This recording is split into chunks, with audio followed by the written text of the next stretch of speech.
inner fitness. Yeah. How did you come to that?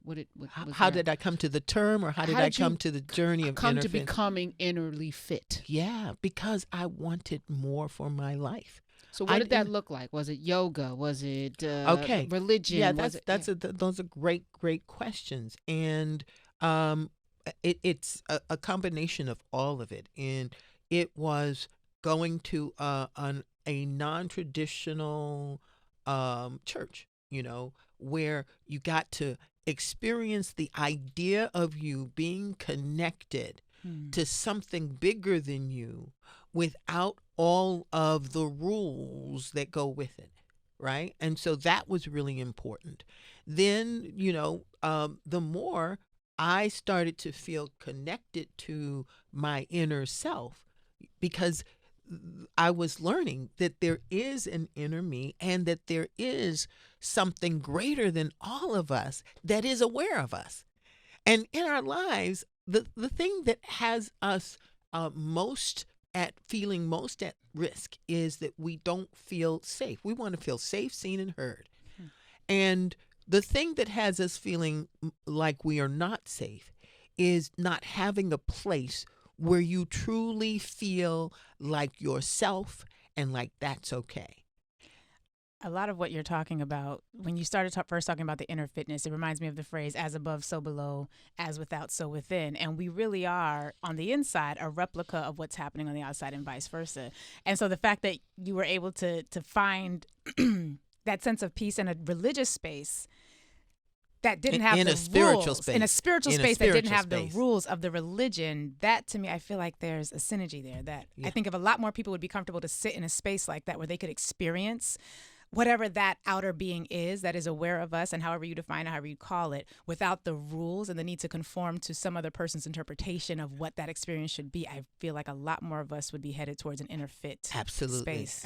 And what's beautiful about what you just said is that when I envisioned inner fitness, I literally woke up one morning and the words inner fitness were etched on my eyelids, because I have spent my entire life trying to discover more of who I am. So yes, I've done the yoga, I've done meditation, I've done retreats, I've done, walking on coals. I've done all of that. Wait. When did you walk on coals, Tina Lifford? When was this? And what happened to the bottoms of your feet? Exactly. Nothing happened to the bottoms of my feet. And I don't think it was Tony Robbins. I think it was, a Tony Robbins like facilitator. Okay. Yeah, facilitator. But Tony Robbins light. But the point of it was, are you willing to challenge what you know about yourself, to discover what you don't know about yourself, and how much power is in what you don't know about yourself. So for me, inner fitness literally is a mirror of physical fitness. So just like physical fitness is an umbrella, and under that umbrella, there are all kinds of ways that you can be physically fit. You don't have to go to the gym if you don't want to go to the gym. You don't have to, make it a cardiovascular regimen of jumping jacks or whatever. You actually can play polo. You can go hiking. There's lots of things you can do. And you're physically fit, though. Let's just be clear. You do something, Tina Lifford. I do. I'm looking at you. I do hike. But I hate gyms. And that's the whole point. Right. So when it comes to inner fitness, you don't have to Right. go to church. Right. There are a lot of things that you can do under the umbrella of inner fitness. The point is that if you are not doing something that is helping you to be more aware, and know who you are, and acknowledge what is going on inside of you, so that you can actually choose whether or not you want it to continue to go that way or change it. If you don't know that stuff, then you don't have any power and control. So, and my book, yes, at the end of every chapter, gives you absolutely actionable, simple to-dos so that you can take your power back from the things that own you. You're a teacher in this book. 14 stories, 14 lessons. It's the little book of big lies. The biggest lie you told yourself. Tina. The biggest lie that you've told yourself. That I'm going to tell you. It's the lie that we all tell ourselves, and that is that who we see in the mirror is what we are, and we're so much more than that. And as long as we are limiting our lives to this simple little exterior that we're seeing and not exploring the depth and breadth of what is inside, we are lying to ourselves and being limited and held hostage by simple little things that have taken place in our lives. That most of we couldn't even control. Go ahead, Lurie. No, I just feel like, so I'm hearing this in my spirit side, and I'm also hearing it in the black side, in that that's a that is absolutely true, everything that you just said. And I'm also seeing how it is true for us as black people. So away from looking at ourselves spiritually as black people, being bound up in the limitations that have been put on us, that many of us have embraced, have perpetuated, have passed down, that joy DeGruy, post-traumatic slave syndrome, multi-generational trauma, being locked into these beliefs about who we are in our limited capacity. That's right. Because of the external. That's right. Yeah. Well, then here, try this on. So, just because I always want to help make complex ideas around our ability to own ourselves more simple and accessible and actionable, I just came up with a simple model. Just imagine that inside of all of us, instead of there just being this one thing called me, there's like a range of self. And part of you lives in what I call the surviving self. That self is always working from worry, doubt, and fear, always trying to, overcome or be at odds with. It sees life in terms of others and war and just resistance. Constant resistance. The other part of us is what I call the thriving self. And that part we all know, we all have experienced it.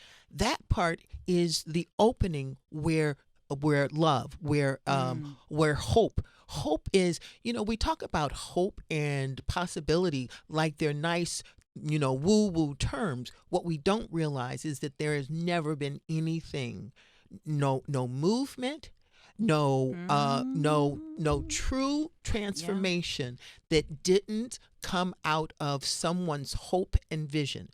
So it's time for us to use hope and vision inside of our lives in a more powerful and conscious way. And then the last self is the infinite self. And that is the part of us that is ancient. And in us being ancient, there's stuff that we know and stuff that allows us to not be governed by this body. And so you can stand in this chaos and not be caught up in it because you've been here a long time. And we move in and out of these three selves. And when we as a culture can begin to see how we have been hypnotized by the surviving self, and then consciously go after the thriving self, we will be able to take power back and be centered in ourselves. Because when you think about it, when all of your power, all of your identity is out here, it's out here. It's what you have. It's how people see you. It's whatever it is. You just in terms of geometry or physics, if you got everything outside, you ain't got no power. Because where's your leverage? And if the things outside of you get knocked down and taken away, who are you? Your surviving self sounds like a real colonizing, aggressive culture. But beyond that, everyone's living in that. Yes. Absolutely. So as a result, I have to dominate you because that's all I Absolutely. have, or I have to Yes. take from you because that's all I Yes. have. Yes. And Yeah. if they don't focus on the inside, then it's a very toxic place that we Yes. live in for all of us. Yes. Because Right. now I'm protecting myself against your Yes. dominance, Right. and Yes. that's my reaction as Yes. opposed to living in my action and in my power. Absolutely. I hear you. Absolutely. And here's something that's really exciting is, that surviving self, we're not going to, vilify it or, Right. because it has, we have been evolving for 500 million years. And the ability to get from a single cell That's amoeba right. to where we are, Needed some we had survival. it. That's right. We had to have some That's right. survival That's skills. right. But the new part that science gives us is we've got a frontal lobe now that has the ability to be self-aware.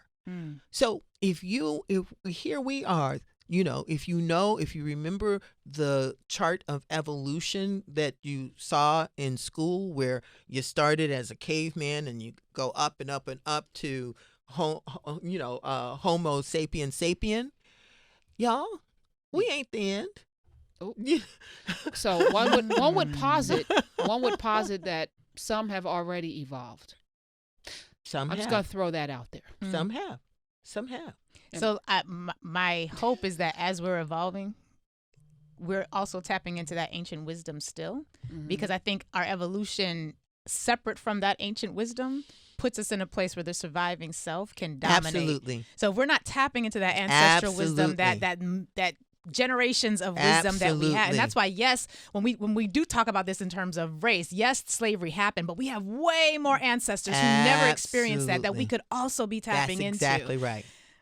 That's exactly right. And we individually have the power to now become aware. That's right. That we are being manipulated, and I'm not saying manipulated in the whole race situation becomes one of the very easy ways to be caught up in the manipulation.